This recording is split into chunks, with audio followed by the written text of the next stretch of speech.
this issue. I thank the gentleman from California for bringing this issue to the House floor and underscoring the urgency of investing through the National Institutes of Health proper funding to find a cause and thus a cure for Alzheimer's. As the gentleman said, 5 million Americans are living with Alzheimer's.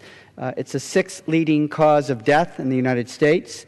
Death from Alzheimer's increased 68% between the year 2000 and 2010, while deaths from other major diseases decreased. The cost to the United States is over $200 billion a year. Without a breakthrough, treatment will cost $1 trillion by the year 2050. We are still seeking the adequate level of funding. For every $100 that the National Institutes of Health spends on Alzheimer's research, Medicare and Medicaid spend $26,000 for caring for those who have the disease. In Congress, we have two pieces of legislation. The Alzheimer's Accountability Act, which would ensure that federal priorities and goals for Alzheimer's research actually reflects what scientists believe is needed. And the Hope for Alzheimer's Act would provide Medicare coverage for the clinical diagnosis of Alzheimer's disease and for care planning of newly diagnosed diseases. But all of this, as the gentleman from California had pointed out, becomes localized and becomes very personal. The origins of Alzheimer's are unknown, but the end is absolutely certain. And it ends in losing your cognitive ability, your dignity, and ultimately your life.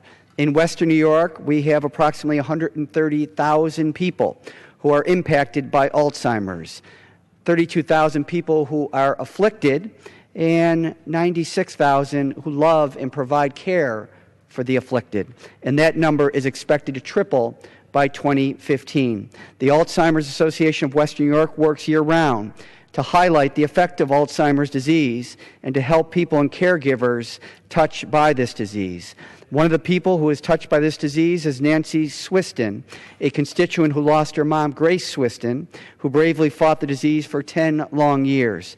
Today, Nancy volunteers with the Alzheimer's Association of Western New York to be a voice for the suffering from the disease and the families who care for those with Alzheimer's.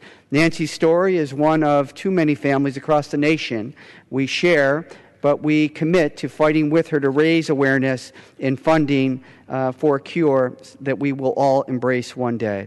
And with that, I would yield back to the gentleman from California and thank him again for committing us to this important issue. Mr. Higgins, thank you.